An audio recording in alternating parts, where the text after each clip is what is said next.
So how true the Bible is. Di ba? How accurate. They even try to refute the story of Luke, ni Dr. Luke, that Dr. Luke is an imaginary personality. And one of the things that they try to find is na wala naman talagang census sa noong panahon. You know, remember when Jesus was about to be born, if you go to Luke chapter 2, verse 1 and 3, where the people were sent back to where they were born to have a census, right? Nung bago pinanganak si Jesus. And the critics say that that person does not exist. You see, there's a person there, the governor, Quirinus. If you read the Bible in Luke chapter 2, verse 1 and 3, a lot of the Bible critics say that that person doesn't even exist. However, brothers and sisters, later archaeological evidence, however, show that Quirinus served 2 terms, and he is an important Roman administrator in the region.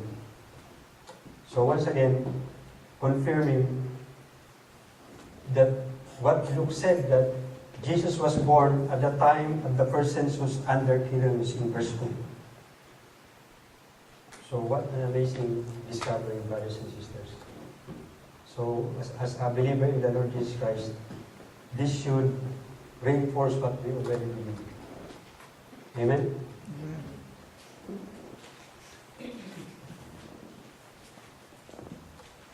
There's a lot of archaeology that is done, and I can't even read all of them. Sobrang dami.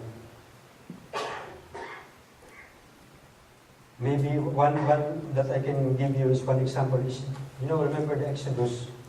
The Israelites used to move from place to place. Meron silang mga nilalakad na iba-ibang lugar. And once again, the Bible can say that this place does not exist.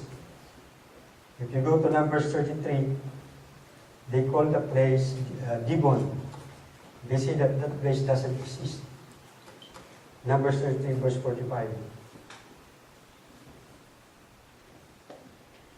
But later on, brothers and sisters, one of the artifact that was found in Egypt, yung sa mga Egyptian, makita nila na yung mga story, ito yung mga story ng mga Pharaoh sa Egypt. And they found the name Gibeon in the letter, confirming that that place actually exists. So brothers and sisters, and so many other things that today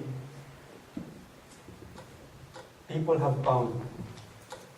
They tried it to refute the Bible, but they failed. Instead, it only proves na ang Bible, na yung nakasulat sa Bible talagang totoo. Doon sa mga nano nila. Lahat ng nahukay nila, yung mga pangalan, mga personality, yung mga lugar, nagtutugma sa Bible. So which proves, brothers and sisters, na this is the Word of God. Because kung hindi ito ang salita ng Panginoon, immediately, it will hindi lalabas yung kung hindi man totoo yung story na yun. Malalaman. Pero here, it's the opposite. It just proves the Bible is true.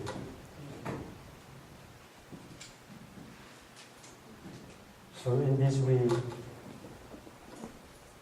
it's a good news for us because this confirms what we already believe, that the Bible is true. Amen? Yeah. And there are so many things in the Bible that is written that we can verify. Even in science, especially sa mga kids ngayon, because when kids nowadays believe more in science than in the Bible. Kasi they think that science is more believable than the Bible. But, I can give you, brothers and sisters, some examples here.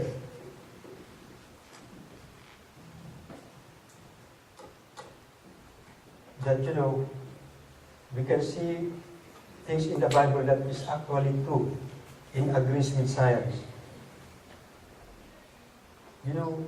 When we are anxious or when we are, when we have nervous breakdown, it affects us, right? It affects even our health. Even our health. When we are anxious, even our health is affected. Even our heart. That is true, right? But the Bible describes that fear is a form of enslavement. So noon pa man nakasulat na sa Bible. It tells us that there is no fear in love. It also tells us how we can be freed from fear. For example, in Hebrews 2:14-15.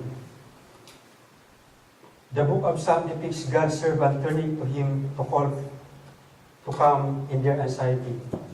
For example, brothers and sisters, King David, he was in a lot of dire situation. Yung mga alanganin, talagang papatayin na siya, di ba? So many situations. But here we can see how the Bible can encourage us, can encourage people. As David said, in the multitude of my anxieties within me, your comforts delight my soul. This is what King David said. But that's true, right? Pagka medyo anxious ka sa buhay at nagtiwala ka sa Panginoon, nawawala yung anxiety mo, di ba? Because there is God.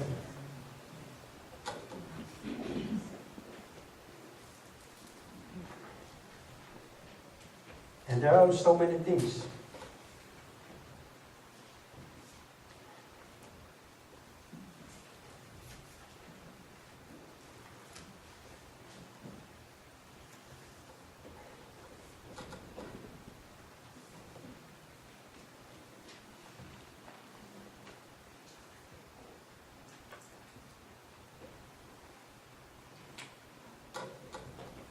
If you go back to the Old Testament, we know that Moses was, when he grew up, he was with anak siya ng princess, di ba? So he grew up in an Egyptian court.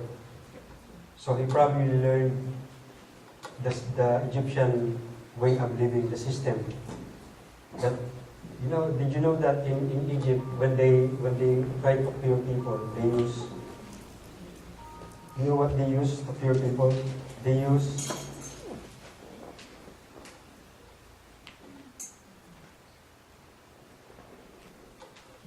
beetles, mouse, dogs, milk.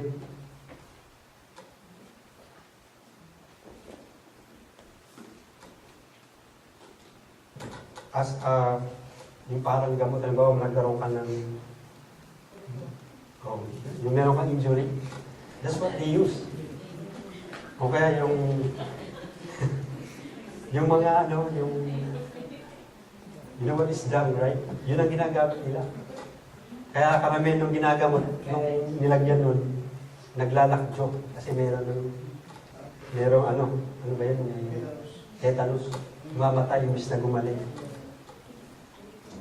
But God gave the laws to Moses in the Exodus, remember, right? And God gave this promise. God said, if you listen carefully to the voice of the Lord, your God, and to do what is right in His eyes, if you pay attention to His commands and keep all His decrees, I will not bring on you any disease. I brought the Egyptians, for I am the Lord who heals you.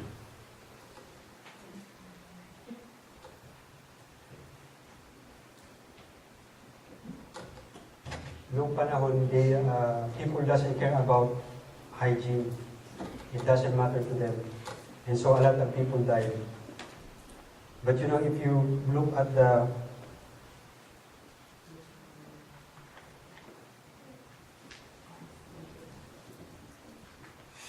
if you look at Exodus, you will see here yung mga binigay ng Panginoon ng mga ano sa mga Israelites.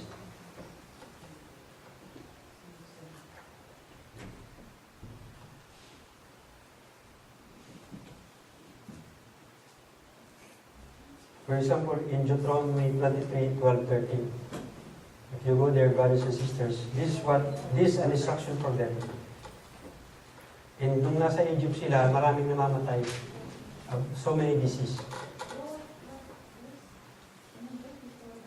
Deuteronomy 23, 12, 13. Deuteronomy 12, 13. But you know, because of this verse, a lot of Israelites saved their lives because of this. Kasi kung saan-saan lang sila nagano sa, kung saan-saan lang sila nagano,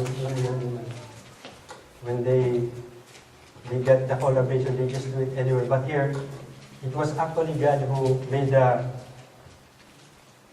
law that this is what you have to do. And because of this, a lot of people were saved. Maraming tao ang na-save sa sakit.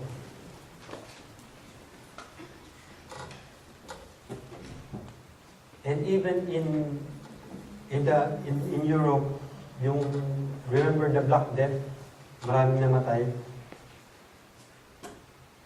The people were surprised why the Jews are the only people who are not, hindi sila naapektuhan nung bubonic plague sa Europe.